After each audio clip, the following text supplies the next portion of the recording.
Man TV. Ricardo Willis. Kabanata 321 Bawal maghalo. Isang Bentley Malsa na may Edoland license plate ang huminto sa pasukan ng Austin Family Estate. Bumaba ng sasakyan si Ricardo at lumakad ng may mabagsik na ekspresyon. Ang kanyang mabituing mga mata ay kumikinang sa talas, ngunit saglit siyang tumigil nang makita ang isang wanted na poster at abiso na nakapaskil sa gate. Matapos suriin ito, ngumisi si Ricardo, tiyak na marunong maglaro ang pamilyang Austin. Sa sandaling iyon, biglang bumukas ang gate at lumabas ang ilang tao. Si Kaylan ang nangunguna kasunod sina Alexander, Amelie, Riva at iba pang mahahalagang miyembro ng pamilyang Austin. Ricardo, nandito ka pala. Magalang na sinalubong siya ni Kaylan sabay gesture na pumasok sa loob. Pabirong dagdag ni Alexander, Mr. Willis, galing ka sa malayo. Dapat ay tinanggap ka namin ng maayos.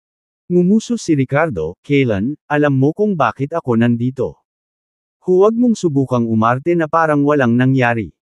Napabuntong hininga si Kaylan, alam kong karapat-dapat si isa sa parusa sa kanyang ginawa ngunit sa kasamaang palad ay nakatakas siya 2 gabi na ang nakakaraan. Ricardo smirk, sinadya mo bang pinakawalan siya?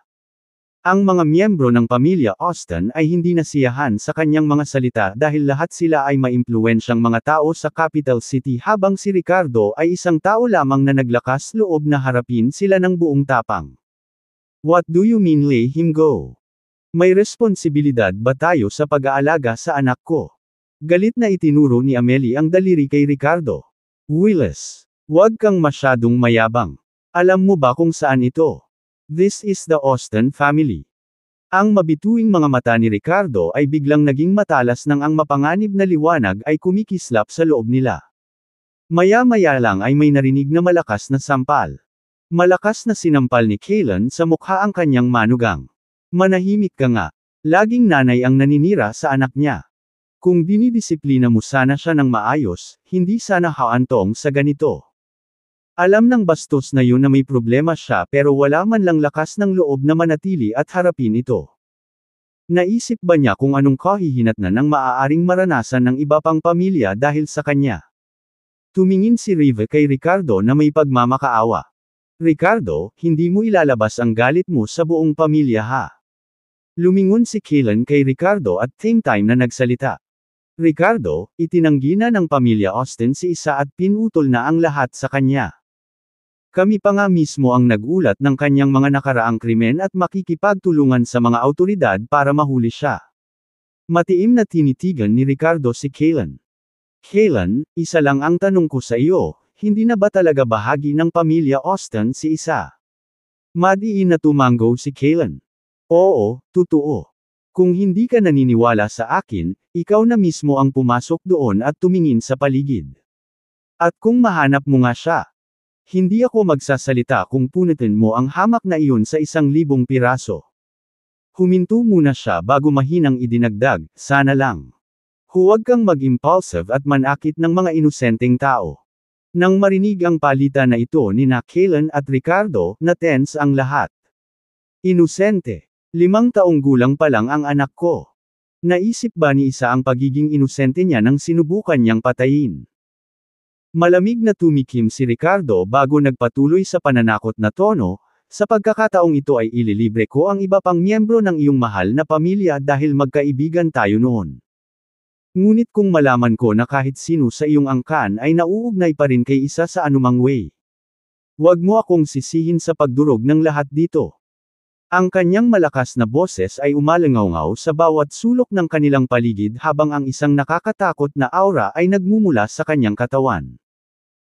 Ang mga miyembro ng pamilyang Austin na naruroon ay lahat ay nagalit matapos marinig ang mga salita ni Ricardo ngunit hindi sila nang ahas na magsalita laban sa gayong kahangahangang figure. Ilang beses nagbago ang ekspresyon ng mukha ni Kaylan, at nahihirapan siyang magsalita, sige, nasa isip ko. Sa wakas, pinigilan ni Ricardo ang kanyang momentum, tumalikod, at sumakay sa kotse. Nang makaalis na siya, nakahinga ng maluwag ang lahat mula sa pamilya Austin, na sinundan ng sunod-sunod na malamig na singhot. Makalipas ang ilang sandali na tahimik, sa wakas ay nagsalita muna si Amelie.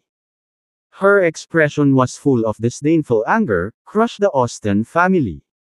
How arrogant. Eksakto. Galit na sumang-ayon ang isa pang miyembro, ang aming impluwensya ay tumatakbo ng malalim sa aming angkan. Marami kaming bihasang mandirigma sa amin. Paano maiisip ng isang taong tulad ni Ricardo na kaya niya tayong durugan?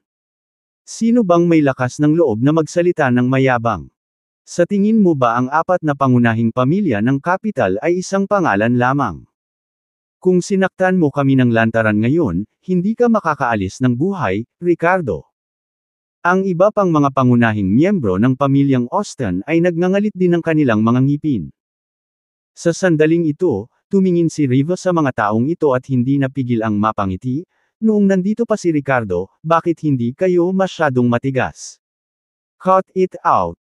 Nang marinig ito, namula ang ibang miyembro ng pamilya Austen sa kahihiyan at nagalit pa ang iba. Ayaw man nilang aminin, ngayon lang talaga sila tinakot ni Ricardo. Riva, anong sabi mo? Anak, bakit ka nahihirapan? Interesado ka ba kay Ricardo? Inilibot ni Riva ang kanyang mga mata at hindi pinansin. Nilingan niya si Kaylan at tinanong, Lolo, sa tingin mo ba pupunta si Ricardo sa pamilya Brit? Tumango si Kaylan. Simula noong una siyang dumating sa pamilya natin. Ano sa tingin mo? Nagpakita si Riva ng mausisa ngunit umaasang ekspresyon. Gusto ko talagang malaman kung ano ang mangyayari sa pamilya Brit. Binabalaan ng tingin ni Kaylan ang kanyang apo. Bawal kang makisali sa usaping ito. Sa totoo lang, hindi sigurado si Kaylan kung sino ang magdurusa kung hahabulin ni Ricardo ang pamilya Brit. Hindi maarak ang lakas ni Ricardo. Ngunit sa katulad na paraan, alam ni Kaylan na tila may ilang koneksyon sa pagitan ng pamilyang Brit at isang sinaunang martial arts sect. Kaya hanggang sa lumabas ang isang resulta, iniutos ni Kaylan na walang sinuman mula sa pamilya Austen ang dapat makisali. Samantala sa kabilang side, tinanggap ng pinuno ng pamilyang Brit na si Abel ang hindi inaasahang grupo ng mga bisita sa kanyang reception hall kasama ang ilang matataas na miyembro ng Brit sa tabi niya kabilang sina Christina at Darwin mother-son duo. Magalang na nagbuhos ng tsaa si Abel para sa fat blocker at thin blocker habang sinasabing, isang karangalan para sa aking mapagpakumbabang tirahan na biniyayaan kami ng dalawang kagalang-galang na emisaryo sa iyong presensya. Masyadong mabait ang pinuno ng Brits, sagot ni Thin Blocker bago dumiretso sa negosyo. Naghahatid kami ng masamang balita para sa iyong Panginoon ngayon. Ang mga kalakal mula sa Ghost Black Sect na binigay ay nagkaroon ng problema. Nang marinig ang mga salitang ito, agad na nagbago ang kulay ng mukha ni Abel. Anong nangyari? Kabanata 322 ang tunay na pag-atake ay darating. Oo, dumating kami sa napagkasunduang lokasyon ng paghahatid at nakita namin na ang mga tao ng pamilyang Brit ay patay na lahat. At ang kargamento ay wala kahit saan. Sabi ni Fat Blocker sa malalim na boses. Pagkarinig nito ay agad na nagbago ang mukha ni Abel at mabilis niyang tinawagan si Fabian na siyang responsable sa paghatid ng mga paninda. Gayunpaman, walang sumagot na naging dahilan para hindi siya mapalagay. Damn it, may hamarang sa batch ng mga bata na iyon. Sino ang magiging matapang na sumira ng magandang bagay para sa pamilya Brit at Ghost Black Sect? Sa sandaling ito, nakaramdam ng pag-aalala at pag-aalala si Abel tungkol sa kung ano ang maaaring mangyari kung ang mga batang iyon ay nahulog sa kamay ng ibang tao. Magdudulot ba ito ng gulo sa pamilya Brit? Kung tutuusin, laging lihim ang kanilang mga kilos. Malamig na sumangot si Thin Blocker sa puntong ito na may bahid ng pagbabante sa tono, Mr. Brit, huwag ka nang mag-abala sa pagtawag dahil hindi ka na makakalusot. I don't care but you should take responsibility for what happened since that ang grupo ng mga kalakal ay nasa ilalim ng iyong kontrol. Ang sekta ay natalo na dahil sa iyong mga aksyon noon nang pinatay ang dalawang high-level na eksperto kabilang ang Hawkeye Ghost na isang elder-level powerhouse. Sa kabila ng regular na pagbibigay sa amin ng mga paninda kaya naman hindi ka namin pinarusahan noon, ngunit kung hindi mo kami mabigyan ng paliwanag tungkol sa kargamento na ito, huwag mo kaming sisihin kung susundan ka namin. Muling nagbago ang mukha ni Abel habang nakikinig siyang mabuti. Bilang tugon ay ngumiti siya ng magalang na sinabi, huwag mag-alala, dalawang sugo. Mag-iimbestiga ako ng maigi hanggang sa malaman ko kung ano ang nangyari sa kargamento na iyon o palitan ito sa lalong madaling panahon. Mabuti, kasiya siyang tumanggaw si Fat Blocker at Thin Blocker nang marinig ang mga salita ni Abel sa pag-aakalang matagal na silang naghintay para makapagsalita siya ng ganito. Sa puntong ito, pansamantalang pinigilan ni Abel ang kanyang mga alalahanin at lumingon kay Thin Blocker na nagsasabing, nga pala, mga sugo, maaaring may problemang darating sa lalong madaling panahon mula sa sinumang pumatay kay Elder Hawkeye kamakailan. Posible bang manatili kayong dalawa at tulungan kami? Malutas ang problemang ito.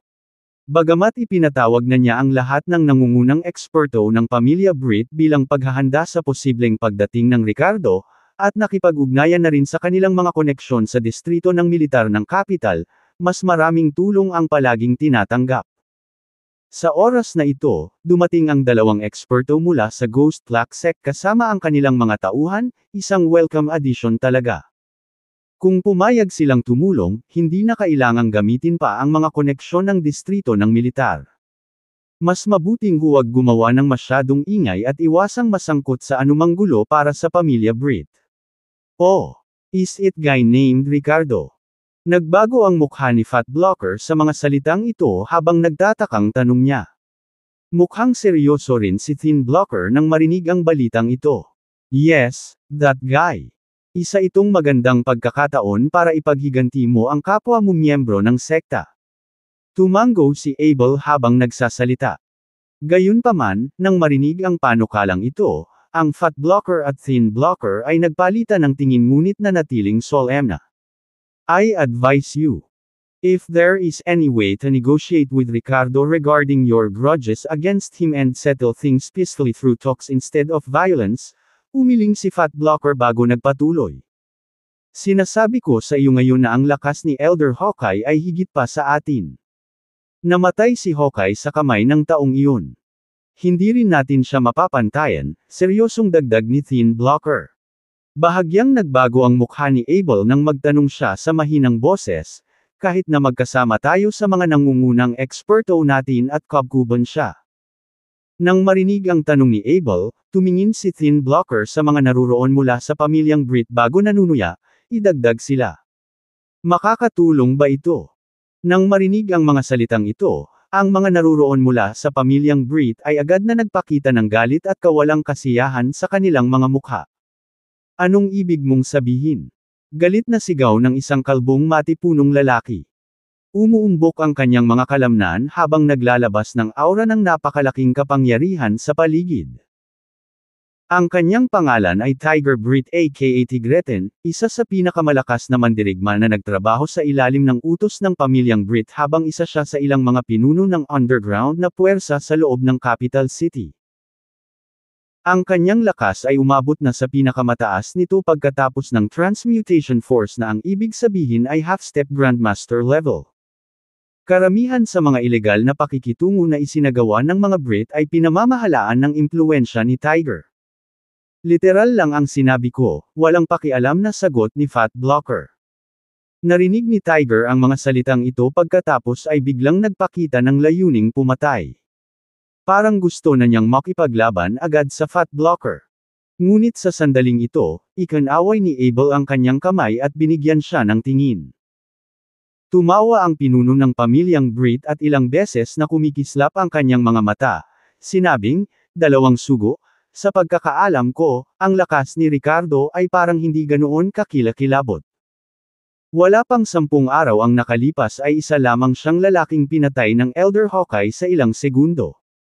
Sa loob lamang ng isang linggo, kahit na kumain siya ng ilang elixir of immortality, ang kanyang lakas ay hindi maaaring tumaas ng ganoon kabilis. Walang nakakaalam kung paano namatay si Elder Hawkeye. Ngunit sa palagay ko ay tiyak na hindi si Ricardo ang pumatay sa kanya. Hindi bababa sa hindi sa pamamagitan ng direktang paghaharap. Siguro gumamit siya ng ilang baluktot na paraan para tambangan si Elder Hawkeye. Kaya kung kayong dalawang sugo ay handang kumilos kasama ng ating mga matataas na miyembro upang kabkuban siya at pigilan siya sa paggamit ng mga baluktot na paraan, kung gayon si Ricardo ay walang dapat ikatakot. Nang marinig ang pahayag na ito ay bahagyang kumislap ang mukha ni Thin Blocker na parabang pinag-iisipan niya ito. Hindi ba kayo natatakot kay Ricardo? I don't think Ghost Plaque Sect is anything special, disdainfully said Christina beside them. Actually naisip din niya talaga. Sa pananaw ni Christina, ang unang Butch Ghost ay pinatay sa ilang segundo ni Ricardo na sinundan ng isang tila misteryosong blood-robed old man na nauwi rin sa pagbagsak sa huli. Christina, tumahimik ka. Ang mga talukap ni Abel ay marahas na kumaibot bago matalim na tinitigan ang kanyang anak na babae saglit bago muling nagbago sa isang nakangiting mukha patungo sa Thin Blocker na nagsasabing, dalawang sugo, mangyaring isaalang-alang ito. Nakipagpalitan ng tingin si Thin Blocker sa isa pang sugo pagkatapos ay tumabi at tahimik na bumubulong ng ilang sandali bago tuluyang sinabing, sige, titingnan natin kung ano ang mangyayari pagdating natin doon. Ang dalawang high-level na miyembro ng Ghost Plaque Sect ay may sariling plano sa isip. Kung mapatay talaga nila si Ricardo at tumulong sa paghihiganti kay Elder Hawkeye Ghost, siguradong makakatanggap sila ng mga reward pag-uwi nila. At least maitatag nila ang kanilang merito. Gayunpaman, gusto pa rin nilang makita kung paano naglaro ang mga bagay-bagay na hinahayaan ang mga high-level na miyembro ng pamilyang Brit na subukan muna ang Ricardo. Aasa kami sa inyong dalawang sugo. Bulong ni Abel sa loob-loob, gusto mo pa bang maghintay at makita? Ngunit sa kanyang mukha ay nagpapakita ng pasasalamat at kaluwagan sa halip. Boom! Noon lang ay biglang may makabasag lupa na tunog na nagpang-inig sa takot sa lahat mula sa pamilya Brit. Mr. Brit, may nangyaring masama. Nandito na si Ricardo. Isang bodyguard mula sa pamilya Brit ang pumasok sa silid, nagulat. Agad na nagbago ang mga mukha ng mga miyembro ng pamilya Brit. Dumating ba talaga ang kanilang kaaway para salakayin sila? Tunay na walang ingat at mapangahas si Ricardo. Kabanata 323 bunga. Sa labas ng napakalaking ari-arian ng pamilya Brit, hinarap ni Ricardo ang dalawa sa mga gwardya ng pamilya Brit na humaharang sa kanyang daan. Walang pag-aalinlangan, pinatumba niya sila sa isang suntok at sinipa ang gate. He was here to kill someone, tapos bakit ka pa kumatok? Sa susunod na sandali, pumasok siya na parang pag-aari niya ang lugar, na nilalampasan ng mga ordinaryong gwardya na parang basura lang. Dumiretso siya sa gitna ng estate. Sa wakas, nagpakita si Abel kasama ang isang grupo ng kanyang mga tauhan mula sa isa sa kanilang mga gusali at tumayo sa harap ng Ricardo. Tumigil ka! Sigaw ni Abel sa kanya habang galit na galit.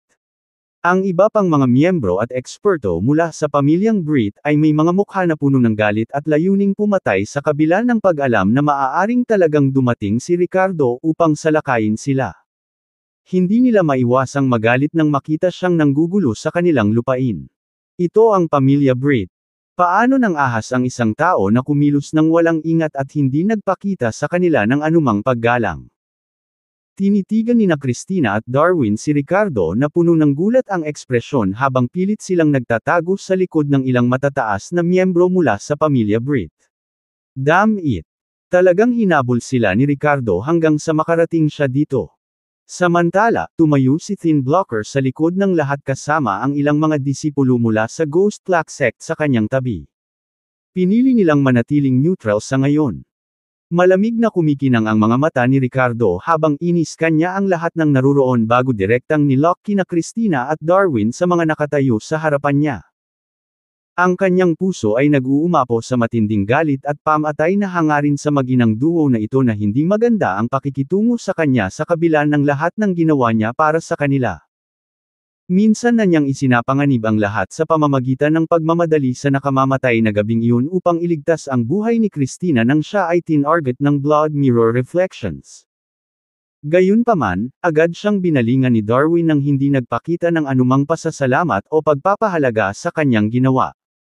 Pagkatapos ay mayroong Emerson na gustong patayin ang kanilang buong pamilya.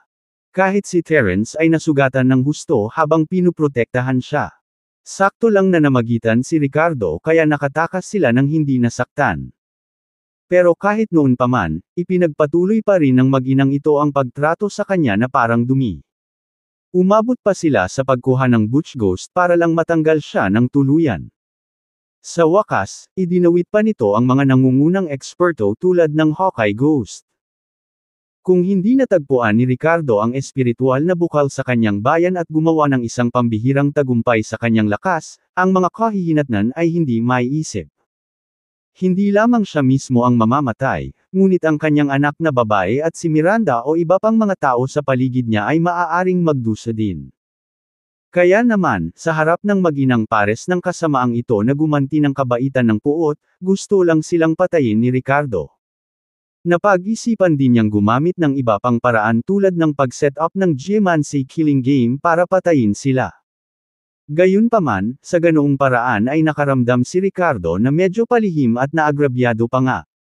Sa pamamagitan lamang ng pagpatay sa kalaban ay may lalabas niya ang kanyang galit. Bukod dito, nais din ni Ricardo na gamitin ang pagkakataong ito para akitin ang mga tao mula sa The Deities Tears and Shadowblade sect. Anak, ikaw si Ricardo? Tanong ni Abel na may malungkot na ekspresyon. At sino ka? Malamig na tanong ni Ricardo. I am the Brit family head.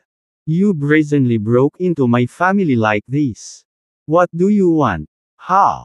Mukhang galit si Abel pero alam niyang nagtatanong. Ngumisi si Ricardo, hindi mo ba alam kung ano ang gusto ko? Hayaan mong sabihin ko sa iyo ng malinaw. Kagatin ako ng ibang aso. How about that? Is it clear enough? Nang marinig ang pananalitang ito, nagpakita ng galit sina Christina at Darwin na tumalon-talon sa pagmumura, sino ang tinatawag mong aso? Ricardo, ang lakas ng loob mong sir on kami. Galit na nagmura si Darwin. Ricardo chuckled, not bad. Mukhang kilalang kilala niyo ang sarili niyo. F***sick. Sumabog sa galit si Darwin. Namula rin ang mukha ni Christina sa sama ng loob.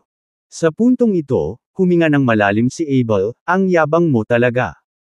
How dare one person break into my family alone threatening violence? Have you thought about the consequences? Isang masamang ngiti ang lumitaw sa mukha ni Ricardo, mayroong dalawang kahihinatnan para sa iyong pagsasaalang-alang. Umalis kasama ang iyong iba pang mga miyembro habang pinapatay ko sina Christina at Darwin o kung haharange nila ako, kung gayon wala akong pakialam na patayin ang lahat ng iyong pamilya. Kung dati, pinag-isipan ni Ricardo kung ang mga inosenteng tao ay maaapektuhan sa kanyang mga aksyon, ngunit ang mga alalahanang iyon ay ganap na nawala ngayon. Inosente. Halos walang sinuman sa pamilyang Brit ang masasabing inosente. Lahat sila ay nararapat sa kamatayan.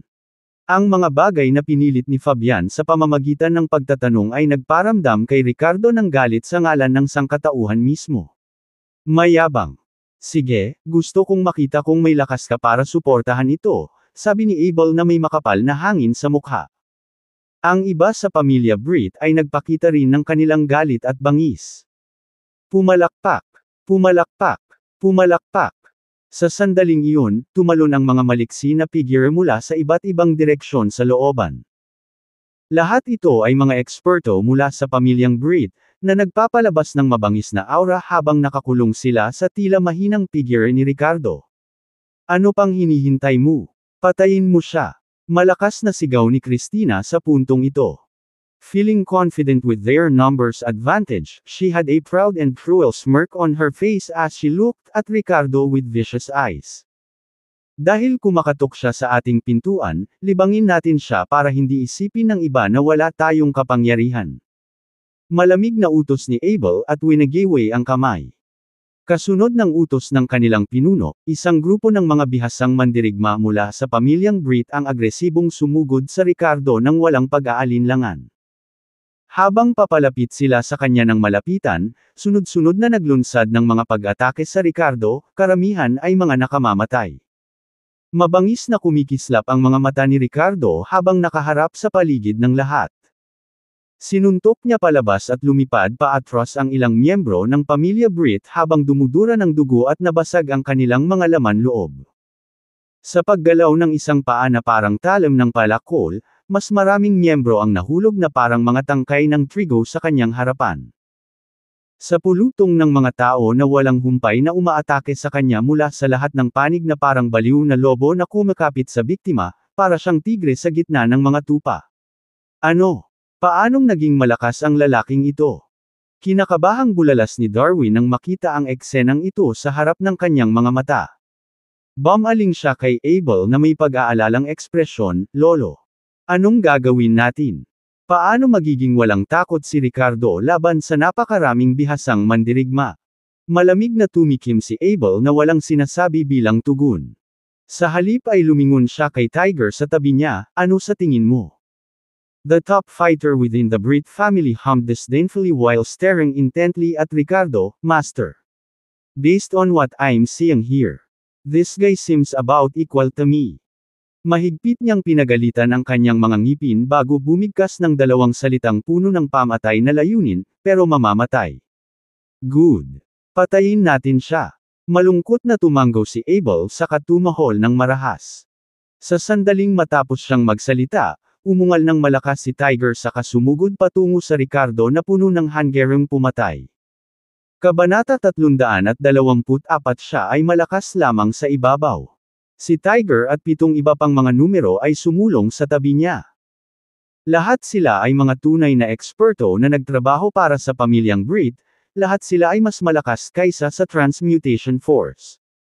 "Umalis ka sa dinadaanan namin." Sigaw ni Tiger habang sumusugod na sinuntok si Ricardo sa likod. Malamig na bumantong hininga si Ricardo at tila may mga mata sa kanyang likuran habang mabilis na umiwas sa isang tabi. Ang mga ordinaryong eksperto na umatake sa kanya ilang sandali lang ay nagkalat na parang mga dahon sa hangin. Matapos mag-iwan ng isang dosina o higit pang mga bangkay, natupad na nila ang kanilang layunin. Ayaw ni Abel na mamatay ang lahat ng kanyang nangungunang manlalaban, kaya pagkatapos na subukan ang lakas ni Ricardo, mabilis niyang ipinadala si Tiger at ang kanyang koponan sa labanan.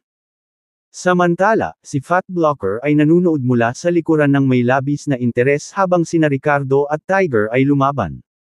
Ang batang ito ay may pinakamataas na lakas ng Transmutation Force. Hindi makapaniwalang ungol ni Thin Blocker. Pinatay niya si Butch Ghost kanina. Mas malakas siya dito. Baka nasaktan siya ng husto ni Hawkeye Elder kanina o baka hamina ang lakas niya. Maaaring hamina ang kanyang lakas, pag-iisip ni Fat Blocker. "Well then. Dapat ba tayong makialam?" Sabik na tanong ni Thin Blocker. "Hindi pa," tusong sagot ni Fat Blocker. Nanatili siyang maingat dahil kahit anong mangyari, namatay si Hawkeye Ghost sa mga kamay ni Ricardo. Kahit na hindi nakikita kung paano ito nangyari, partikular na ginawa nilang seryosohin si Ricardo. Sa sandaling iyon, pinalibutan ng 8 eksperto sa Transmutation Force si Ricardo kasama si Tiger, sabay-sabay na naglunsad ng pag-atake laban sa kanya. Thud! Thud! Thud! Walang humpay na umalingaw sa himpapawid ang tunog ng pagbangga ng laman habang mahigpit silang nakikipaglaban sa isa't isa. Si Ricardo ay nag-iisang humarap sa 8 makapangyarihang eksperto ng Transmutation Force, ngunit hindi siya nagpakita ng mga palatandaan ng pagkahuli. Kahit na ang lakas ni Tiger ay tila kapantay ng kay Ricardo, ang pinagsamang pagsisikap ng iba pang 7 individual ay hindi pa rin makalusot sa kanyang mga depensa. Ang mas nakakagulat. Bang! Matapos makipagpalitan ng mahigit 100 galaw sa labanan, sinamantala ni Ricardo ang isang pagkakataon at naghatid ng malakas na suntok sa tiyan ng isang bihasang miyembro ng pamilya Brit. Ang kalaban ay nagpakawala ng isang kahabag-habag na sigaw habang ang kanyang katawan ay lumipad pa atras, na nagbubuga ng dugo mula sa kanyang bibig. Sa pagtama sa lupa, ang tao ay nanginginig ng ilang beses, na tila nasa bingit ng buhay at kamatayan. Halos madurog ang kanyang mga laman loob sa lakas ng suntok. Walang tigil, ipinagpatuloy ni Ricardo ang kanyang mga aksyon, lumingon at naghatid ng isang mabilis na sipa sa tiyan ng isa pang eksperto. Ang individual na ito ay namutla, pasuray-suray na paatras bago bumagsak sa lupa. Napuno ng kawalan ng pag-asa at puot ang kanilang mga mata habang ang sipa ni Ricardo ay naging walang silbi sa kanilang elixir field, na nagtanggal sa kanila ng kanilang lakas. Damn it! Umungol sa galit si Tiger, naglulunsad ng galit na suntok sa likod ni Ricardo. Gayunpaman, mahusay na naiwasan ni Ricardo ang pag-atake at gumanti ng suntok na nagpalipad sa isa pang tao. Tila nabuksan ang isang puwang, at naganap ang kaguluhan. Isa-isa, ang iba pang eksperto sa Transmutation Force ng pamilya Brit ay nahulog sa walang humpay na pag-atake ni Ricardo, patay man o walang kakayahan. Sa kalaunan, tanging si Tiger, ang tuktok ng Transmutation Force, ang nanatiling nakatayo. Damn it! Paano nangyari ito? Nagmamasid si Abel sa dalamhati habang isa-isang bumagsak ang kanyang mga bihasang mandirigma. Ang mga pangunahing miyembro ng pamilya Brit, pati na sina Christina at Darwin, ay nagsusuot ng mga ekspresyon ng pagkabigla, galit, at gravity. Nakakakilabot ang lakas ni Ricardo. No wonder he dared to single-handedly attack the Brit family, someone remarked. Sa sandaling iyon, muling nagbanggaan sina Ricardo at Tiger, na parehong pasuray-suray na paatros. Isang pamumula ang lumitaw sa mukha ni Tiger, at naramdaman niya ang kawalang tatag ng kanyang enerhiya at dugo. Anak, pareho tayong nasa tuktok ng Transmutation Force. Bakit ang lakas mo? Kinagat ni Tiger ang kanyang mga ngipin, puno ng hindi paniniwala at galit. Mayabang na tumawa si Ricardo, sino ang nagsabi sa iyo na ang pagiging nasa tuktok ng Transmutation Force ay dapat magresulta sa pantay na lakas ng labanan? He sneered and looked down at Tiger, kung ngayon ang Brit family ay naiwan na ikaw lang ang sumikat ng Transmutation Force, then the outcome is already decided. You can't stop me. Nang marinig ito, naging malamig ang mukha ni Tiger. Si Abel at ang iba ay nagsusuot ng malungkot na ekspresyon. Tumingin pa si Abel kay Fat Blocker at Thin Blocker na may pagmamakaawa. Gayunpaman, sa sandaling iyon, isang biglaang pagbabago ang naganap. Si Ricardo, na nakatayo doon na may hindi kapani-paniwalang mapagmataas at matibay na tindig, ay biglang umindayog. Puff! Kaagad pagkatapos, siya ay umungol, namutla, at sa hindi inaasahang pagkakataon ay tumalsik siya ng isang subaw ng dugo. Ang unang galit na mga miyembro ng pamilya Brit at ang seryosong mukha na si Tiger ay nagliwanag sa nakita. Ang tila mabangis na si Ricardo ay biglang umubo ng dugo. Hahaha! Alam ko na ang nangyayari. Tumawa ng malakas si Christina at sumigaw ng matagumpay. Malubhang nasugatan si Ricardo noon ng Hawkeye Ghost. Halatang hindi pa siya lubos na nakaka-recover. Ang matinding bakbakan ngayon lang ay nagpulala sa kanyang injury. Tinampol ni Darwin ang hita niya bilang pagsang-ayon. Exactly. Tiger, he's only putting up a front. Let's take advantage of this opportunity to finish him off. Sa sandaling ito, ilang beses na kumikislap ang mga mata ni Ricardo at tila hindi natural ang kanyang kutis. Kahit na nasugatan ako, ang pagdurog sa pamilya Brit ay parang pagkuha pa rin ng candy mula sa isang sanggol para sa akin. Hindi niya ako mapipigilan. Confident na sabi ni Ricardo habang nakatingin kina Christina at Darwin. Nang matapos siyang magsalita, isang mapaglarong boses ang umalangaw-ngaw, "Oh! Paano kung sumali tayo?" Dalawang figure ang lumabas, isang matangkad at isang maikli. Isang payat at isang mataba.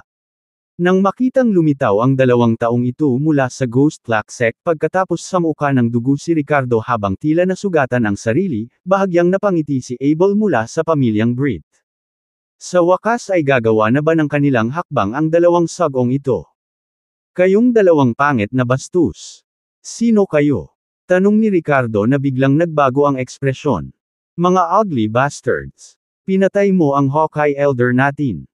Anong klaseng tao ang ginagawa sa iyo niyan? Malamig na tumikim si Fat Blocker habang si Thin Blocker ay tumawa ng masama. Stop wasting your breath on him. Patayin mo siya para sa kapwa natin miyembro ng sekta. Sabay tayong umatake. Bago pa man sila matapos magsalita, sabay-sabay na sumugod ang dalawang sugo patungo sa Ricardo. Napangiti rin ng masama si Tiger nang makitang muli ang eksenang ito bago muling naglunsad ng panibagong pag-atake laban kay Ricardo mismo. Kailangan nilang tapusin ang laban na ito nang mabilis bago ang anumang hindi kilalang mga pakulo ay mahayla ng kanilang kalaban. Isang Grandmaster level expert. Damn it! Nang muli silang mag-away ay gulat na bulalas ni Ricardo. Ang pagharap sa dalawang Grandmaster kasama ang isang pag-atake mula kay Tiger sa Transmutation Force peak level ay parang nahulog sa disadvantageous na posisyon na agad na pumipilit sa kanya sa defensive mode. Ikaw ay walang iba kundi isang mangmang na tanga. Mayabang nangisi ni Christina. Ipapakita ko sa iyo kung gaano kakawalang kapangyarihan.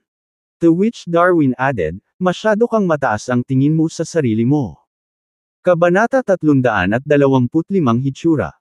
Nakahinga ng maluwag si Abel at ang iba pa nang makitang nahulog si Ricardo sa isang hindi magandang posisyon. Puno ng malamig na panunuya ang kanilang mga mukha. Ang taong ito ay naglakas loob na salakayin ang pamilyang Brit ng mag-isa, at ngayon ay babagsak siya dito. Akala nila. Gayunpaman, naramdaman din nila ang ilang pasasalamat sa kanilang mga puso. Sa totoo lang, kung hindi dahil sa dalawang envoy mula sa Ghost Clock Sect na naruroon ngayon, walang sino man ang makakakontrol sa taong ito. Buti na lang at pumasok si Fat Blocker at Thin Blocker at inalagaan si Ricardo. Hindi dapat maging problema para sa kanila na tapusin siya. Sa sandaling ito, tila napahiya si Ricardo dahil halos hindi na niya pinigilan ang kanyang sarili laban sa tatlong malalakas na kalaban. Para siyang maliit na bangka na umuugoy-ugoy sa mabagyong dagat na anumang oras ay maaaring tumaob. Biglang pinalo ng palad ni Fat Blocker ang katawan ni Ricardo. Tumalsik ng dugo si Ricardo at napaatras. Tapos ka na para. Sabi ni Tiger na may kasamang ngiti nang makita ang eksenang ito sa harapan niya. Ang Fat Blocker ay may malupit ding ngiti sa kanyang mukha habang ang mga miyembro ng pamilyang Brit na nanunood mula sa kanilang paligid ay nagpapakita ng mga palatandaan ng kasiyahan na makita ang kanilang kaaway na nagdurusa ng labis. Patayin mo siya! Patayin mo siya dali! Tuwang-tuwang sigaw ni Darwin nang makitang muli ang pagluwa ni Ricardo ng dugo matapos muling tamaan ng atake ni Fat Blocker. Nagpatuloy ang labanan, at habang lumilipas ang panahon, unti-unting kumunat ang mga kilay ng lahat. Hindi nila maiwasang ipakita ang isang nag-aalalang ekspresyon. Si Ricardo ay lumitaw na gusot at ilang beses na nataman, na tila nagtamo ng matinding pinsala. Nadadapa siya at umiindayog, pero may lakas pa rin siyang lumaban. Anak, kaya mong magtiis ng husto.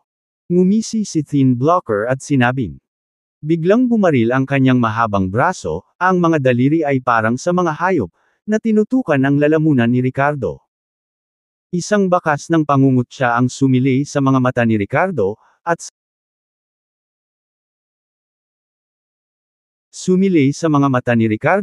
sa isang iglap, kumilos siya, hinawakan ang nakakuyom na kamay ni Thin Blocker. Pagkatapos, isang nakakatakot na puwersa ang sumabog mula sa kamay ni Ricardo. Basag.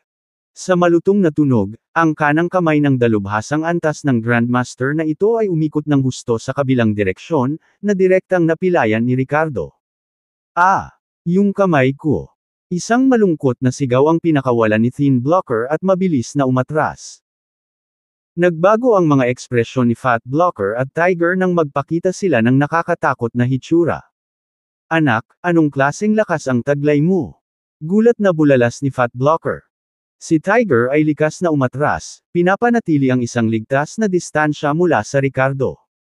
Hindi ba ang taong ito, tulad ng kanyang sarili, ay nasa tuktok ng Transmutation Force? Paano kaya't matagal na nilang sinusubukang patayin siya kasama ng dalawang eksperto sa antas ng Grandmaster, at hindi lang sila nabigo na tapusin siya, ngunit napilayan din niya ang kamay ni Thin Blocker. What the F***? Ito ba ang kayang gawin ng Transmutation Force at its peak? Path. Sa pagkakataong ito, muling bumuga ng dugo si Ricardo at namutla ang mukha. Parang na-overexert niya ang sarili niya. Ngunit mabilis niyang pinilit ang sarili na bumalik sa pagkilos, pinunasan ang dugo sa kanyang mga labi at nagsalita sa nangingibabaw na tono. Ano ang lakas ko? Kaya kung ibagsak ang Hawkeye Ghost? Ano ang sinasabi nito sa iyo tungkol sa lakas ko? Habang nagsasalita siya, kumikinang ang kanyang mga mata ng mabangis na liwanag habang tinitigan niya ang Fat Blocker at Thin Blocker sa napakalakas na paraan. Today is between me and the Brit family. Wala itong kinalaman sa Ghost Clock Sect. Kung ayaw ninyong dalawa na mamatay, magwala kayo ngayon. Kung hindi, wala akong pakialam na patayin kayong dalawa. Nang marinig ito, sinama ng tingin ni Fat Blocker at Thin Blocker si Tiger habang ilang beses na nagbago ang ekspresyon nito. Huwag kayong magpapaloko sa kanya, payo ni Tiger sa kanila. Lahat siya ng bark at walang kagat. Sa palagay ko ang kanyang orihinal na lakas ay maaaring mas mataas kaysa sa iyo, ngunit ngayon ay parang tapos na siya. Sobrang pagod lang niya ang kanyang sarili ngayon. Kaya naman nagawa niyang ipakita ang ilan sa kanyang orihinal na kapangyarihan. Tama. Huwag kang makinig sa kanya. Hindi na siya magtatagal. Tingnan mo kung gaano siya kalag-alog. Tuwang-tuwa ang mga miyembro ng pamilya Brit. Sa puntong ito, nagpakawala ng malamig na tawa si Ricardo habang nagsimulang lumabas sa kanya ang isang aura na kahawig ng isang Apicia early stage expert o maging ang Divine Realm. Ito ang tunay kong lakas. Kumpiyansa niyang deklara. Nang maramdaman ang pagtindi ng aura ni Ricardo sa kanilang paligid, hindi mapakali ang mga ekspresyon ni Fat Blocker at Thin Blocker. Hinawakan ni Thin Blocker ang kanyang kanang kamay na may kapansanan habang nagngangalit ang mga ngipin, "Bata. Umaapaw ka na. Kahit nasugatan pa ako ng husto. You guys are no match for me as master level experts. Base lang sa inyong dalawa. Malayo pa ang pagpatay sa akin. Maliban na lang kung may mas malalakas na eksperto dito ngayon. Pero meron ba?" Inis ka ni Ricardo ang lahat ng naruroon habang sinasabi ang mga katagang iyon. Bang! Biglang umalangaw-ngaw ang isang putok ng baril. Agad na nagbago ang mukha ni Ricardo nang mabilis siyang tumabi. Isang binagong bala ang dumaan sa kanyang damit bago lumipad palayo. Biglang tinamaan ng bala ang isang miyembro ng pamilya Brit at pumutok.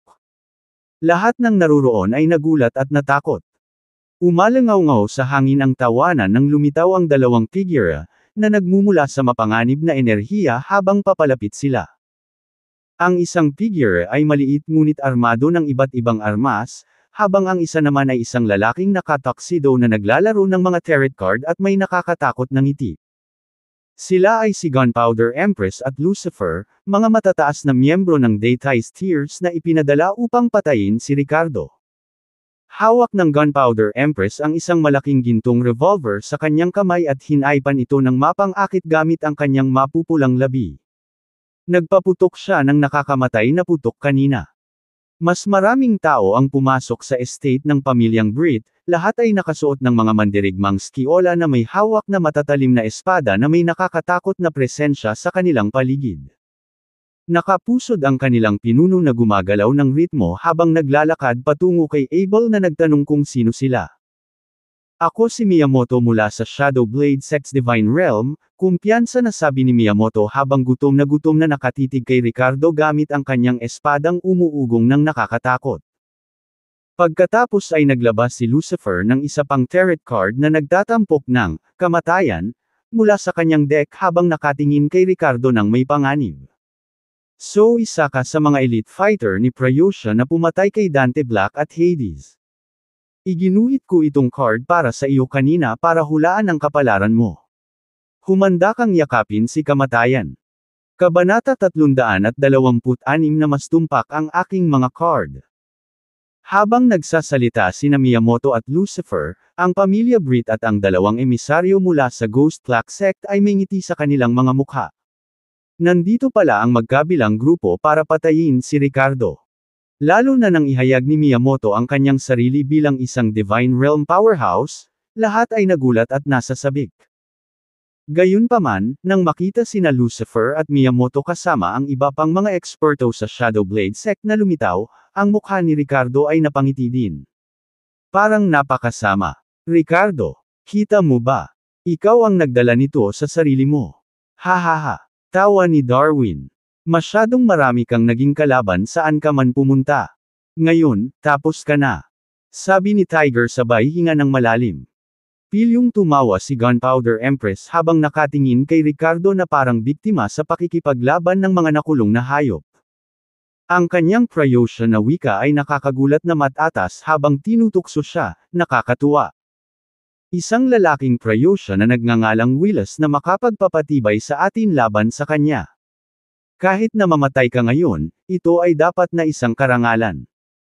Sa sandaling tumahimik ang kanyang mga sinabi, mas lalong lumawak ang masasamang ngiti ni Ricardo. Boss! Isang malakas na aura ang lumabas sa kanyang katawan na nagpawi sa kanyang dating nasugatan na hitsura na mukhang bogbog at malapit ng mag-collapse. Tumayo siya na may kahangahangang presensya habang nakatingin sa lahat ng naruroon, mga top-notch expert. Nasaan sila? Wala akong nakikita. Magkaisa laban sa akin. Hindi mo ba alam na walang bagay na nagkakaisa para sa mahihina? Mayroon lamang. Annihilation.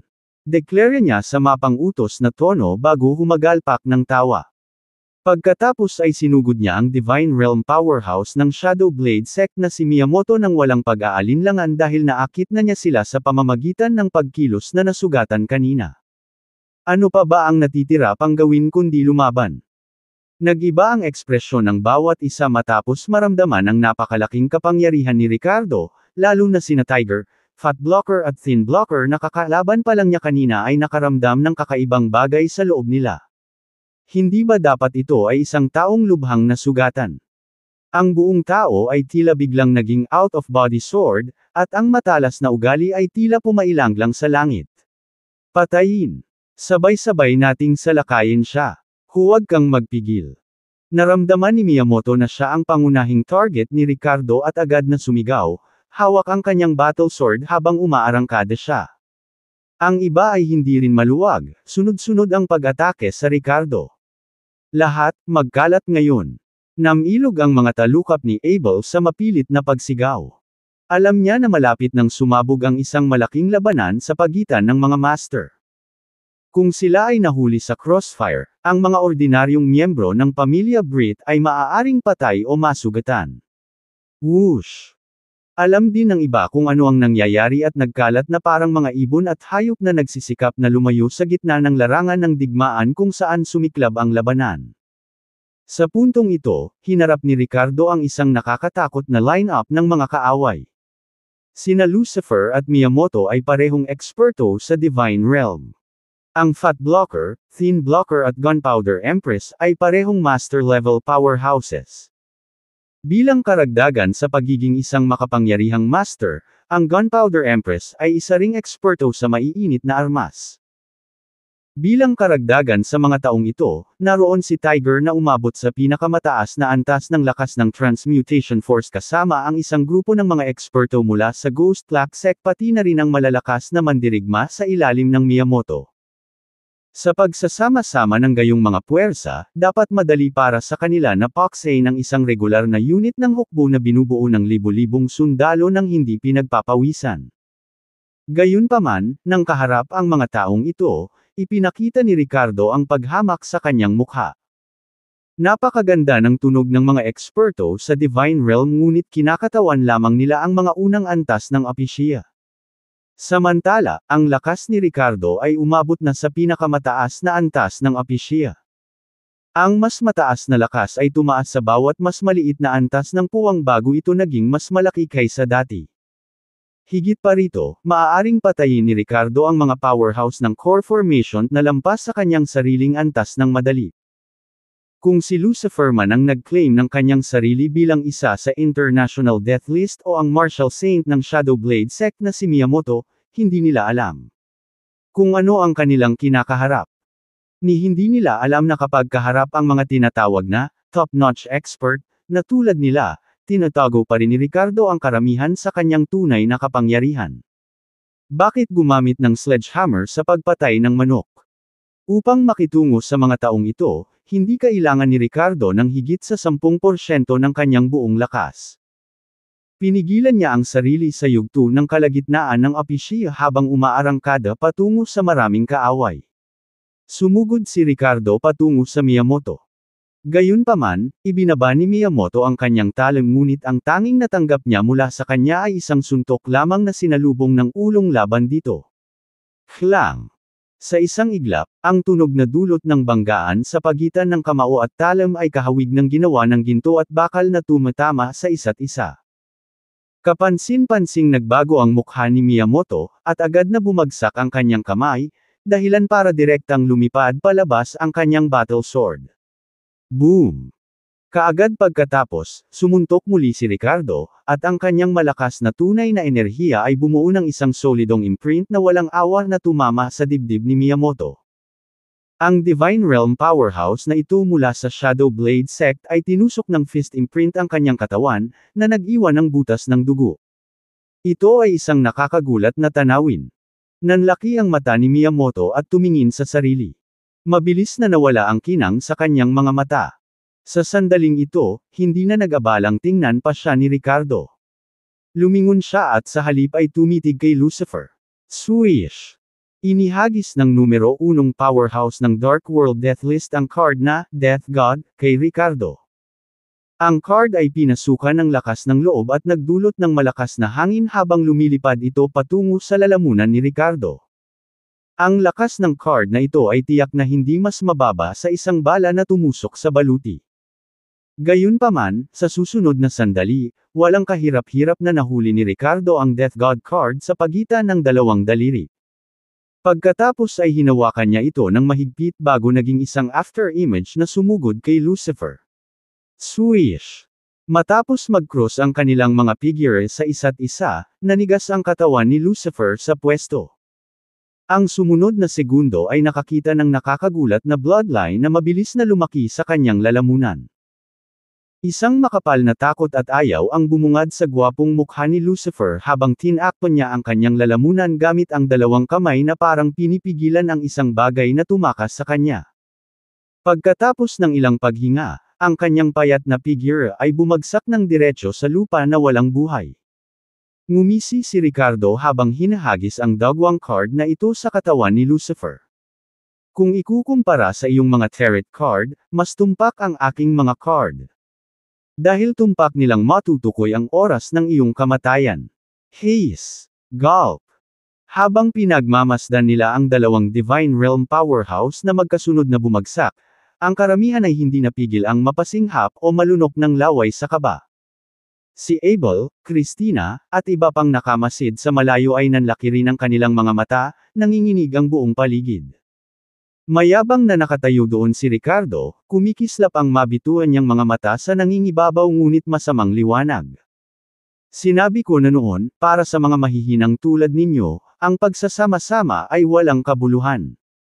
Mawawala lang ang ilan. Kabanata 327 Hindi gumagawa ng maayos ang Diyos. Maghiwalay kayo at tumakbo. Naalarma na sigaw ni Fat Blocker, tumalikod upang kumaripa ng takbo. Thin Blocker, Tiger, Gunpowder Empress, at ang mga eksperto mula sa Ghost Black Sect at Shadow Blade Sect ay nagulat lahat at nagkaroon ng matinding pagnanasa na umatras. Sina Lucifer at Miyamoto ay parehong powerhouse ng Divine Realm. At gayunpaman ay pinatay sila ni Ricardo ng ganoon lang. Kung ito ay naging resulta ng isang matinding labanan, marahil ang natitirang mga tao ay hindi mawawala ang kanilang espiritu ng pakikipaglaban ng ganoon kabilis. Gayunpaman, sina Lucifer at Miyamoto ay napatay kaagad. Anong F***? Hindi sila nagkaroon ng pagkakataon. Sa sandaling ito, si Fat Blocker, Thin Blocker at Tiger ay nakaramdam ng pagkagulat at galit kay Ricardo. Kinasusuklaman nila siya ngunit natatakot din sila sa kanya. Ngayon naunawaan na nila na peke ang lahat. Ricardo, Strength at Transmutation Forces pick. Katulad ni Tiger. Peke. Ang kanyang mga sugat na nagdulot sa kanya ng pagdura ng dugo habang walang tigil ang pag-indayog sa kanyang mga paa. Fake din. Lahat ng iyon ay gawa ni Ricardo. Gusto mong tumakbo. Too late. Malamig na ngumuso si Ricardo habang humahakbang ng malakas gamit ang kanang paa na may dalang espesyal na ritmo. Boom! Malakas na yumanig ang lupa sa paglapag niya. Isang siwang na parang sapot ng gagamba ang lumitaw sa paligid niya sa lupa. Ang malalakas na naghuhumindig na alon ay kumalat sa lahat ng direksyon mula sa kinatatayuan niya. Isang nakakagimbal na eksena ang bumungad sa kanila. Ang lahat ng mga high-level na eksperto na tumakas sa iba't ibang direksyon ay biglang lumipad sa himpapawid. Sumabog ang ambon ng dugo kung saan-saan habang nagkapira-piraso sila sa himpapawid bago bumagsak muli sa lupa na may sunod-sunod na kalabog. Kahit na pinigilan ni Ricardo ang sarili niyang lakas sa intermediate level lang ng Apishia para sa paggalaw na ito, Earth Pulsation, ang saklaw nito ay napakalakas pa rin. Si Tiger mismo na nasa Transmutation Forces Peak ay hindi rin nakayanan. Sa paglapag muli sa lupa pagkatapos ihagis sa himpapawid ng Earth Pulsation kanina, dumaloy ang dugo mula sa bawat orifice hanggang sa nahinga niya ang kanyang huling hininga doon mismo at doon. Para naman sa mga high-level na eksperto mula sa Ghost Black Sect at Shadow Blade Sect. Sila ay naging mga piraso ng karne na nakasabit sa hangin sa gitna ng Snow White Mist bago bumagsak ng paisa-isa. Puff puff puff. Bagamat ang Fat Blocker, Thin Blocker at Gunpowder Empress ay hindi agad namatay tulad ng iba. Sa halip ay dumanas sila ng matinding pinsala, pagdura ng maraming dugo na may halong nakakakilabot na mga fragment ng internal organs habang nagpupumilit na manatiling buhay. Si Ricardo ay sumungot muli ng malamig habang daladala niya ang mabigat na layunin ng pagpatay sa kanyang sarili. Naglalakad patungo sa Gunpowder Empress na nagkataong pinakamalapit sa kanila ngayon. Parang si kamatayan mismo ang lumalapit sa kanya ng dahan-dahan ngunit tiyak. Hindi. Biyayaan ka. Don't kill me. Don't. Sigaw ni Gunpowder Empress sa takot at panginginig. Hindi ka male iligtas ng Diyos dito sa Prayosha. Hindi siya nagtatrabaho dito, malamig na sabi ni Ricardo. Mamatay. Mamatay. Huwag kang lalapit sakin. Puno ng kawalan ng pag-asa, takot, at galit ang boses ni Gunpowder Empress. Hindi siya makapaniwala na ang paglalakbay niya sa Prayosha ay ang huling paglalakbay niya sa buhay. Bang! Bang! Bang! Dahil alam niyang hindi siya patatawarin ni Ricardo, nagsimulang manindigan si Gunpowder Empress sa pamamagitan ng paggamit ng maiinit na sandata sa kanyang katawan para salakayin siya ng walang kabuluhan gamit ang malakas na firepower na parang wala itong halaga. Malamig na bumantong hininga si Ricardo at pinakawalan ang kanyang makapangyarihang dragon energy mula sa loob ng kanyang katawan na bumubuo ng protective aura sa kanyang paligid habang naglalakad siya patungo sa Gunpowder Empress ng hakbang-hakbang sa kabila ng matinding firepower. Nang makita ang eksenang ito, lumiit ng husto ang mga pupils ni Gunpowder Empress habang nakatitig ito sa kanya ng dilat ang mga mata. Hindi ka tao. Isa kang halimaw. Halimaw ka. Hindi ka tao. Napasigaw siya sa takot na parang isang taong natakot sa kalokohan. Sa sandaling ito, muling nagpakita ng hindi paniniwala sa kanilang mga mukha sina Abel at Christina mother-son duo kasama ang iba pang miyembro ng pamilya Britt. Lumayo muli silang lahat para hindi sila mahuli sa laban. Anong klaseng lakas meron si Ricardo? Nanginginig ang labi ni Abel. Tuloy-tuloy na napalunok ng laway sina Christina at Darwin habang nakatitig kay Ricardo na tila hindi magagapi sa sobrang lakas ng tibok ng puso sa loob ng kanilang dibdib. Hindi man lang siya takot sa bala. Ang damn bastard na ito ay hindi pa man lang nasusugatan. Paano siya naging napakalakas? Ilang beses na umikot ang mukha ni Abel bago lumingon sa anak at apo na nagngangalit ang mga ngipin, kayong dalawa. Bakit mo siya ginulo? Ha? Galit din ang ibang miyembro ng pamilyang Britt kina Christina at Darwin matapos masaksihan ang napakalakas na pakiramdam ni Ricardo na parang nagdala sila ng masamang Diyos sa kanila. Samantala, sa kabilang panig sa sobrang gulat at kawalan ng pag-asa, biglang may bakas ng kabaliwan sa mga mata ni Gunpowder Empress nang makita niyang pumasok na si Ricardo sa loob ng 10 metro mula sa kanyang kinatatayuan. Ang sumunod na segundo nang lumapit siya, hawak pa rin niya ang ilang mga sandata na mahigpit na nakatali sa isang paa. Itinapon niya ang lahat ng iba pang sandata at naglabas ng isang bagay na sapat na maliit upang magkasya sa isang palad mula sa isa pang bag na nakatali sa isa pang binti. Drip drip drip drip. Ang bagay ay mabilis na kumikislap na may asul na liwanag, na naglalabas ng isang pugak na pumipigil sa puso. Kung gayon, sabay tayong mamatay. Ang pulbere na si Empress ay naghisteryoso, ang dati niyang magandang mukha ay nabaluktot at nakakagulat. Nang mga sandaling iyon, lumiit ang mga pupils ni Ricardo at nagbago ang kanyang kutis. Kahit siya ay naamoy niya ang pabango ng panganib na papalapit. Walang pag-aalinlangan, ang tunay na enerhiya ng dragon ni Ricardo sa loob ng kanyang katawan ay tumindi at pinatigas ang proteksyon na enerhiya sa kanyang balat. Samantala, si Fat Blocker at Thin Blocker ay nakatitig sa bagay na nasa kamay ni Gunpowder Empress, nakaramdam ng lamig sa kanyang gulugod. Hindi. Baliw ka ba? Tumakbo. Pareho nilang kinaladkad ang mga sugatang katawan ng buong lakas upang subukang makatakas sa lugar na ito sa ilalim ng kanilang kalooban na mabuhay. At pagkatapos, boom! Isang nakakatakot na pagsabog ang naganap. Isang kakilakilabot na bola ng apoy at shockwave ang agad na kumalat mula sa Gunpowder Empress bilang sentrong punto nito. Ang natitirang puwersa ng pagsabog ay labis na nag-distort sa lahat sa paligid nito. Sa sandaling iyon, ang lahat sa loob ng blast radius ay tila napunit. Sunod-sunod na gumuho ang mga gusali sa estate ng pamilyang Breed. Lahat ng uri ng mga labi ay lumipad kung saan-saan. Tumakbo. Bilisan mo. Mula sa lahat ng direksyon sa ari-arian ng pamilya Breed ay dumating ang mga hiyawan at mga bulalas ng kakilakilabot. Sinubukan ng ilan na tumakas mula sa hanay ng pagsabog ngunit agad na nilamon ng apoy o airwaves na napakalakas na hindi nila ito nakatakas. Si Abel at iba pa ay tumatakbo para sa kanilang buhay na parabang nahaharap sa mismong araw ng katapusan. Kahit na sa una ay nasa pinakalabas na gilid ng hanay ng pagsabog nang mangyari ito, nakaramdam pa rin sila ng pagkabalisa sa mga sandaling ito dahil hindi pa nila kayang iwaksi ng lubusan ang nangyari kanina. Maging ang ilang tao ay natapon ng mga paputok na alon kahit na hindi sila direktang tinamaan noon.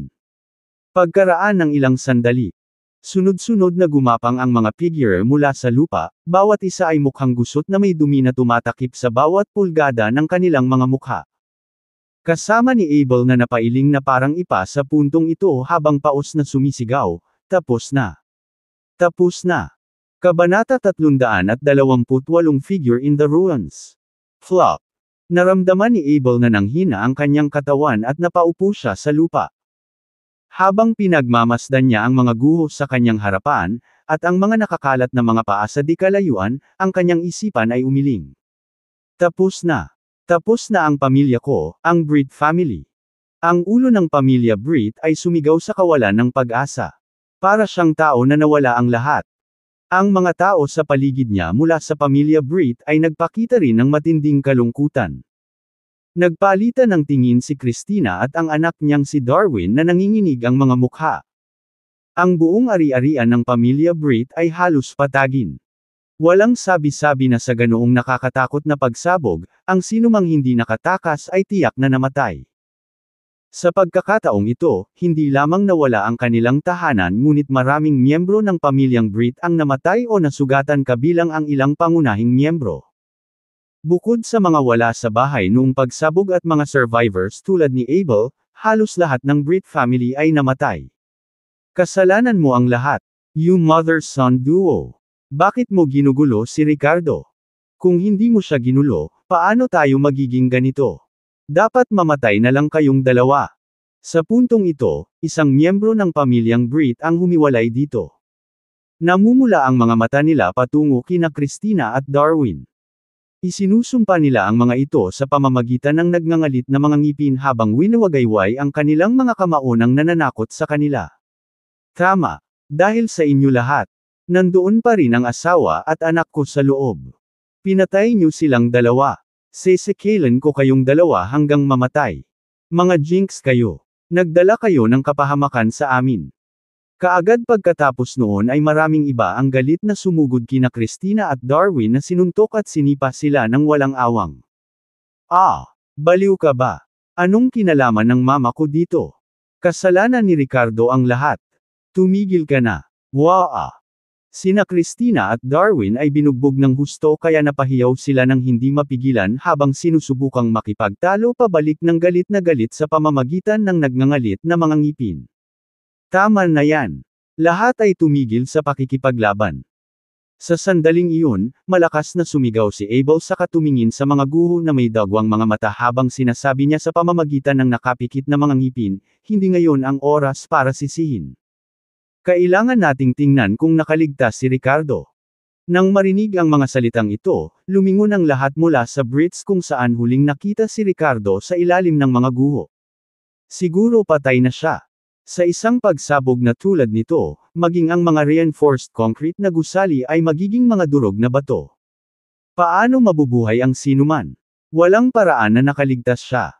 Sunod-sunod na nagsalita ang mga tao.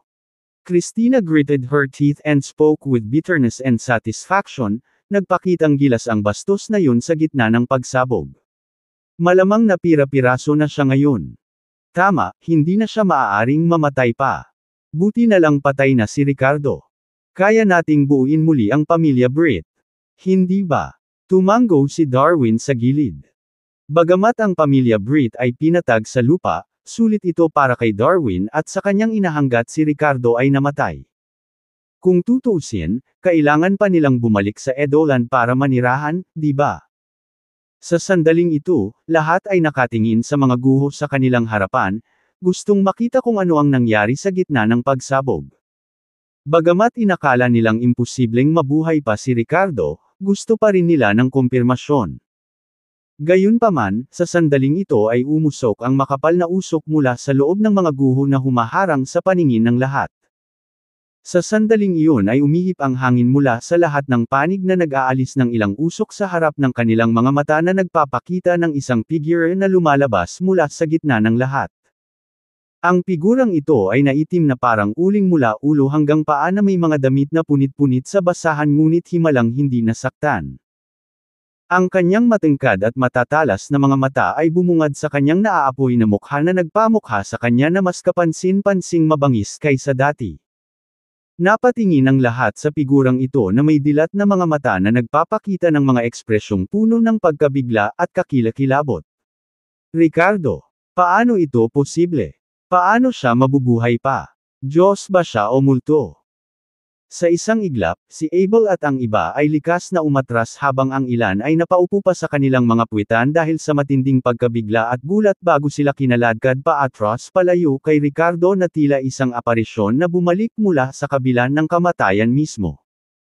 Ang kanilang mga tingin sa kanya ay parang nakakita ng isang bagay na supernatural. Hindi. Imposible. Ricardo, paano ka pa nabubuhay? Dapat namatay ka. Dapat namatay ka.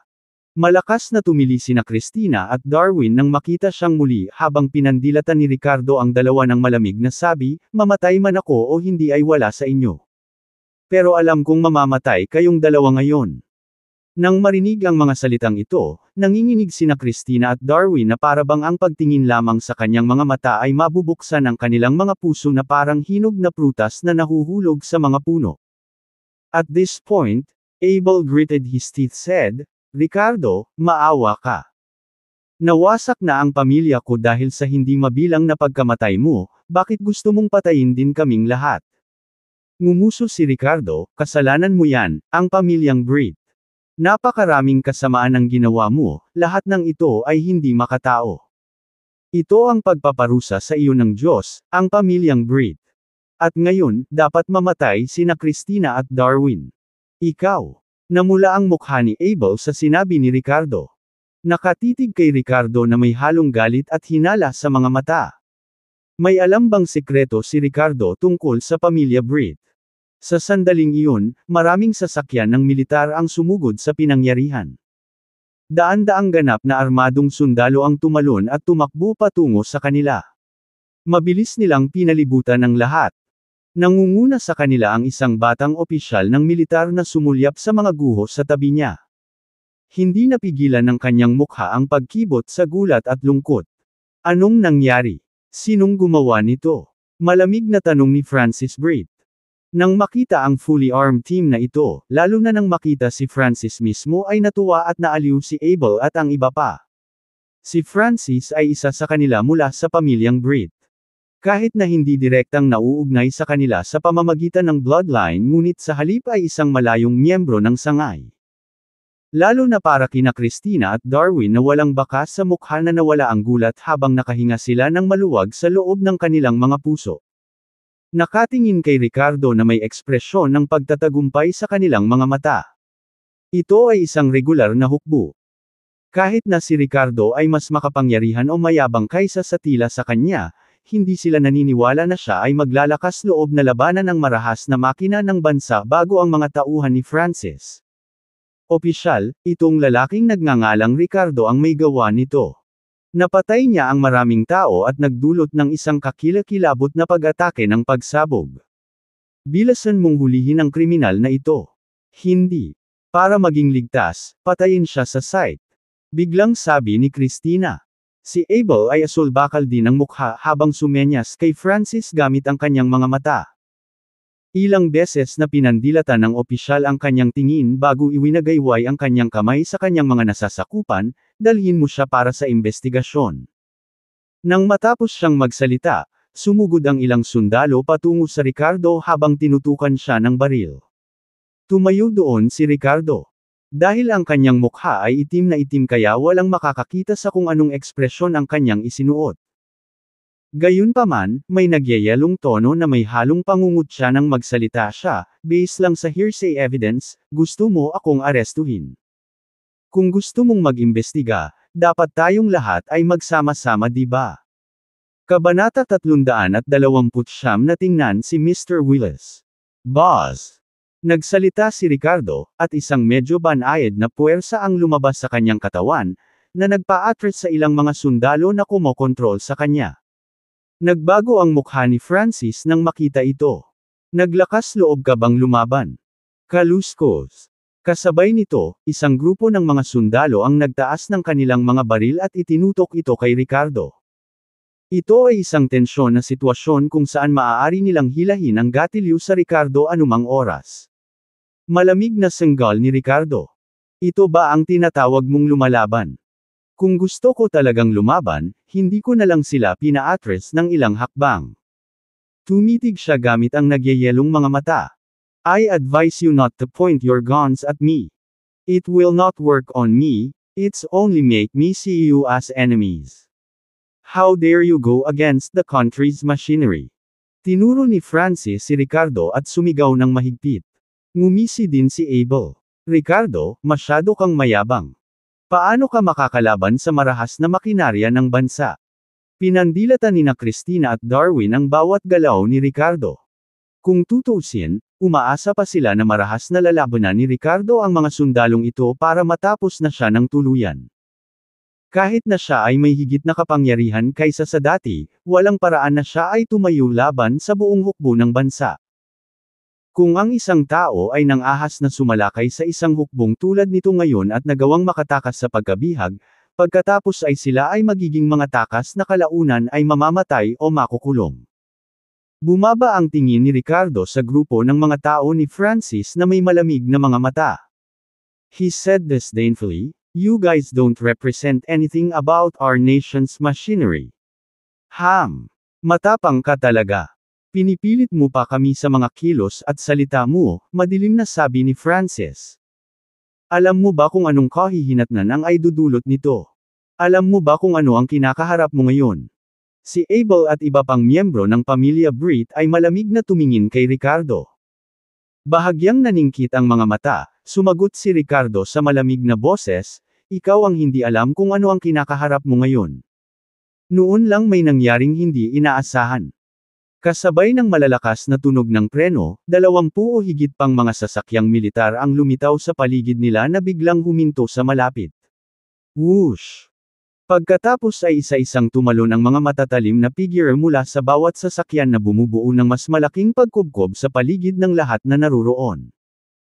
Nang makita ang ganoong momentum, agad na nagbago ang ekspresyon ng mukha ni Francis habang sina Abel, Christina, at iba pa ay nasasabik habang nagliliwanag ang kanilang mga mata. Francis, magaling ka. Pinuri ni Abel si Francis na sinasang-ayunan ang ulo ng paulit-ulit. Ipinapalagay nila na ang mga sundalong ito ay dinala rin ni Francis. Hindi nila inaasahan na gagawa siya ng ganoong kalaking kaguluhan. Mabilis na lumapit sa kanila ang isang lalaking may ranggong Joint Commander sa kanyang balikat. General Moore. Si Francis, nang makita ang lalaking ito sa edad na 30s, ay natigilan saglit, pagkatapos ay napabulalas ng may pagtataka. Ang elite military figure na ito mula sa ikatlong henerasyon ng pamilya Moore, bakit siya nandito? Ang dumating na magkasanib na commander ay walang iba kundi si Regan Moore, ang anak ng uncle ni Orion mula sa capital the Moore family. Sa sumunod na sandali, hindi pinansin ni Regan si Francis at dumiretso sa Ricardo. Matapos suriin sandali si Ricardo, pansamantalang nagtanong ang Joint Commander, "Ikaw ba?" Ricardo Willis. Ngumiti ng pilit si Ricardo, pinunasan ang mukha, at tumanggo, "Ako na." Sa pamamagitan nito, naglabas siya ng isang pinong ginawang token mula sa kanyang katawan, na naglalabas ng isang solemn na aura. Ang harap ng token ay may sagisag ng militar ng Prayosya, na pinalamutian ng mga bituin, mga sanga ng olibo, at iba pang mga pattern. Sa likod, may matibay at makapangyarihang inscription, "Ricardo." Swish! Nang makita ang token na ito, itinuwid ni Regan ang kanyang poster, bumati kay Ricardo ng may paggalang, at sumigaw ng malakas, "Pagbati, Mr. Willis." Sa sumunod na sandali, na may mabagsik na ekspresyon, sinigawan niya ang mga sundalo sa ilalim ni Francis, "Anong ginagawa ninyong lahat? Ibaba ninyo ang inyong mga baril. Nagkamali kayo." Agad na sumugod ang mga nasasakupan ni Regan, itinutok ang kanilang mga baril patungo sa pangkat ni Francis. "Ibaba mo ang mga baril mo." Nag-iba ang mukha ni Francis, at nagmamadaling kumaway sa mga nasasakupan, sumenyas sa kanila na ibaba ang kanilang mga baril. Nang masaksihan ang eksenang ito, sina Abel at Christina, kasama ang mga nakaligtas na miyembro ng pamilyang Britt, ay nagpakita ng matinding pagkabigla. "Ano, Mr. Willis? Ano ang nangyayari?" Nagtatakang tanong ni Christina. Tulala si Darwin, mukhang hindi makapaniwala. "Maraming tao ang napatay ni Ricardo, paano ka makakalaban ng isang terorista?" Ngumuso si Regan, "Terorista. Si Mr. Willis ay isang commissioned general ng Lilonyo Military Region at may hawak ng Prayosya token." Nang marinig ito, nanlaki ang mga mata ng mga miyembro ng pamilya Britt at ng pamilya ni Darwin, nanlamig ang kanilang mga ekspresyon sa kanilang mga mukha.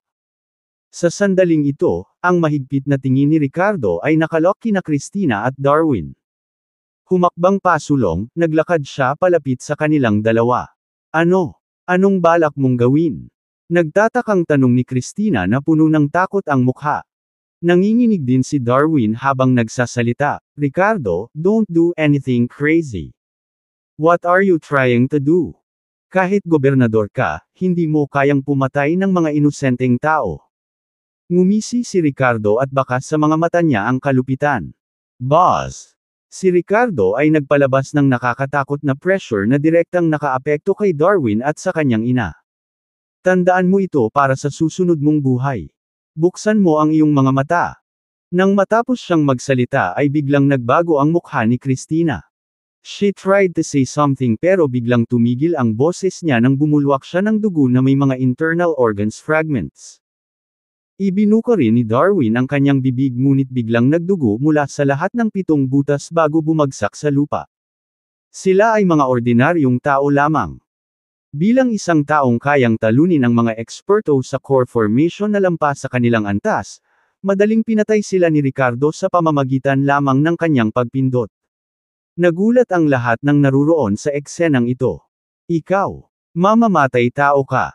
Anak ko. Apo ko." Nakita ni Abel ang kanyang anak at apo na namatay sa trahedya at naluluhang inakusahan si Ricardo habang nakaturo sa kanya. The next second, Abel looked at Regan, "Pinatay niya ang aking anak at apo. Kahit na siya ang gobernador, maaari ba niyang walang habas na pumatay ng mga inosenteng tao?" Sinulyapan ni Regan si Ricardo na may bakas ng takot sa mga mata. Anong uri ng nakakatakot na paraan ito? Matapos huminga ng malalim, walang ekspresyon na umiling si Regan kay Abel, "Paumanhin hindi ko nakitang kumilos si Mr. Willis. Nakita ko lang ang anak at apo mong biglang namatay ng mag-isa. Hindi sila ginalaw ni Mr. Willis. Ikaw." Namutla si Abel sa galit habang ang ibang miyembro ng pamilya Britt ay nagpakita ng pagkabigla at galit. Sa sandaling iyon, tumingin si Regan sa kanila na may ekspresyon na puno ng galit na may halong pangungutya at galit, "Hindi na kailangan ng ako, o tayo, mo. Lahat ng miyembro ng pamilya Britt ay karapat-dapat mamatay. Kung hindi dahil ang aking opisyal na posisyon ngayon ay balatan kitang buhay. Huwag mo nang alalahanin ang pagkamatay ng iyong anak o apo. Sa halip, alalahanin mo ang iyong sarili." Kinagat ng ngipin ni Regan ang mga katagang ito bago pumalakpak ng isang beses. Sa sumunod na segundo ay nakita nilang may kinakaladkad palabas ng dalawang sundalo. Sino pa ba kung hindi si Fabian, na responsable sa pag-escort sa grupo ng mga bata noon? Kabanata 330. Ang Britt family ay ganap na natapos. Nang makita si Fabian na hinahawakan ng iba, si Abel at ang mga miyembro ng pamilyang Britt na naruroon ay nakaramdam ng kirot sa kanilang mga puso. Sa sandaling ito, ilang papel ang binato ni Regan sa mukha ni Abel. Pinandilatan niya ang ulo ng pamilyang Britt at sinabing, ito ang pag-amin ni Fabian. Ang pamilyang Britt ay pinaghihinalaang ng kidnap ng mga bata at babae, kahit na nasangkot sa trafficking ng organ, smuggling ng droga at iba pang krimen. Alisin mo ang lahat ng natitirang miyembro ng pamilya Britt. Ang sinumang maglakas loob na lumaban ay papatayin sa paningin. Sa pagtingin sa pag-amin na ito pati na rin sa pag-angat ng ulo ni Fabian, lumubog ang puso ni Abel. Pakiramdam niya ay nawalan siya ng lakas at bumagsak sa lupa. Tapos na. Ganap na tapos na. Hindi. Hindi namin ginawa. Ito ay isang pagkakamali. Bitawan mo ako. Ang ilang miyembro ng pamilya Britt ay nagpupumiglas at sumisigaw na puno ng ayaw. Bang! Bang! Ilang nakaimik na tunog ang narinig habang tiyak na pinagbabaril sila ng ilang mga sundalo. Sa sandaling ito, tumingin si Regan kay Francis. Francis! Alam mo ba itong mga karumal-dumal na krimen na ginawa ng pamilya Britt? Ikaw ba ay nasangkot din? Kinilig si Francis bago mabilis na umiling. No! I haven't involved in anything like that 4 years now since I joined the military. At saka, I'm not directly related to the Britt family so I really don't know anything about it. Ang wakas ay dumating na para sa pamilya Britt. Kahit na ang balita ay naharang sa mabilis na pagkalat palabas, ang bagay na ito ay kumalat pa rin sa buong capital city na parang napakalaking apoy. Maraming tao ang nagulat nang marinig ang tungkol dito. Kabilang sa kanila ang natural na una sa linya, ang pamilyang Austin. Nang hapong iyon, sa loob ng conference hall ng pamilya Austin, tumahimik ang lahat na may takot na bumabalot sa mukha ng bawat isa. Huminga ng malalim si Alexander habang sinusubukang pakalmayan ang sarili sa loob. Nakaramdam siya ng takot ngayon. Ang kanyang asawang si Amelie ay medyo namutla ang mukha habang nakaupo roon na hindi mapalagay habang ang iba pang miyembro ng pamilya Austin ay nagsusuot din ng mataimtim na ekspresyon. The Brits are finished. Nagsalita si Kaylan sa mabigat na boses. Sa sumunod na segundo, inilibot niya ang kanyang tingin sa lahat ng naruroon sa loob ng kanilang angkan, pagkatapos ay nagtanong sa sarili na nanunuya, ngayon ba ay may nag-iisip pa ba na mali ang desisyon kung paalisan si isa sa ating angkan? Sa sandaling lumabas ang mga salitang iyon, mabilis na nagbago ang ekspresyon ng lahat. Nagpalitan ng tingin sina Alexander at Amelie saka nanatiling tahimik ang dalawa nang hindi nagsasalita. Sa sandaling ito, tumayo ang pangalawang anak ng pamilya Austin at same time na nagsabi, Tay, matalino ka pa. Oo, matalino pa si Lolo. Kaylan, ikaw ay may pananaw sa hinaharap at mapagpasyahan. Dad, we owe it to Ricardo that our family didn't completely offend him. Otherwise, the consequences would be unimaginable. Pagkatapos ng isang tao na ilabas ang paksa, lahat ay nagsichich. Sa puntong ito ng oras, walang sino man ang nagbibigay ng anumang mukha kay Alexander at sa kanyang asawa. Tiyak na hindi sila makikipagtalo para sa kapakanan ni isa. Nagdulot ng gulo si isa at tumakas ng mag-isa nang hindi iniisip kung paano tutulong ang pamilya sa paglilinis sa kanya. Imposible para sa iba na walang anumang opinyon tungkol kay isa. Si Lawrence Austin, ang pangalawang anak ng pamilyang Austin, ay tumingin kay Alexander bago bumaling kay Kaylan na may malalim na boses. Dad! You should stay within our family from now on since you're already recovered. Ang galing mong magplano ng maaga na tumulong sa amin na malampasan ang krisis na ito nang hindi gumaganti si Ricardo sa buong angkan namin. Kahit anong mangyari sa susunod, kung ipagpapatuloy ni Alexander ang pamumuno sa amin tulad ng ginagawa niya ngayon, kung gayon natatakot ako na babalik si Ricardo para sa paghihiganti. I think it's better if my kuya and sister-in-law keep a low profile from now on. Kasalukuyang nasa loob ng pamilyang Austin, si Alexander ay nominally lamang na itinuturing na kanilang magiging pinuno habang si Kaylan ay hindi pa pumanaw ngunit madalas niyang ginugugol ang kanyang oras sa Lilonyo na nangangahulugan na ang lahat ay nasa ilalim ng jurisdiction ni Alexander ngayon. Ito rin ang dahilan kung bakit kumilos si isa ng walang ingat. Dahil palaging magkakaroon ng labanan sa kapangyarihan sa loob ng malalaking pamilya tulad ng sa kanila. Nakita ni Lawrence ang isang pagkakataon dito. Gusto niyang sakupin ang kontrol sa pamilya sa pamamagitan ng pagmumungkahi na si Kaylan ang dapat na mamuno habang hinahayaan si Alexander na bumaba sa likod ng mga eksena. Sa ganitong paraan, tiyak na tuluyang nawalan ng kapangyarihan si Alexander. Lawrence, anong ibig mong sabihin? Nagdilim ang mukha ni Alexander nang marinig niyang nagsalita si Lawrence. Alexander, mali ba ako? Ang iyong pinalaki na anak na lalaki ay nagdudulot ng gulo saan man siya magpunta ngunit ang iyong disiplina ay nag-iiwan ng malaking puwang para sa pagpapabuti. Sa wakas ay sinipa na ako salamat sa pagiging mapagpasyang si tatay. Kung hindi, baka tuluyan na tayong napuksa. May mali ba sa paghiling ko kay dad na manatili sa bahay? Ngumisi si Lawrence habang nagtatanong. Oo. Sinusuportahan ko rin ang proposal niya. Si Kaylan ay humahawak ng mga bagay ng maayos sa bawat oras. Alexander, let's keep a low profile for now. Hintayin mo munang makalimutan ni Ricardo ang away natin bago tayo gumawa ng kahit ano. Tumanggo naman ang iba bilang pagsang-ayon. Pagkaraan ng ilang sandali, lumingon si Kaylan kay Alexander at sinabi sa seryosong tono, Alexander, dapat mong pansamantalang isantabi ang iyong mga gawain sa pamilya na naging pananagutan mo noon. Hayaan mo munang si Lawrence ang pumalit sa pamamahala. Ikaw at si Amelie ay dapat na lumabas. At maglakbay para makapagpahinga. Pagkarinig nito ay agad na umasim ang mukha ni na Alexander at Amelie. Isantabi pansamantala. Haha, kapag nawalan na ng kapangyarihan, maibabalik pa ba? Alam ni Alexander na nawala ang kanyang impluwensya sa pamilya. Ang lahat ay dahil ang kanyang anak ay nagalit sa isang tao na hindi niya dapat gawin. Nang hapong iyon, nakaupo sa bahay sina Alexander at Amelie na may madilim na ekspresyon. Ang mukha ni Alexander ay puno ng matinding ayaw.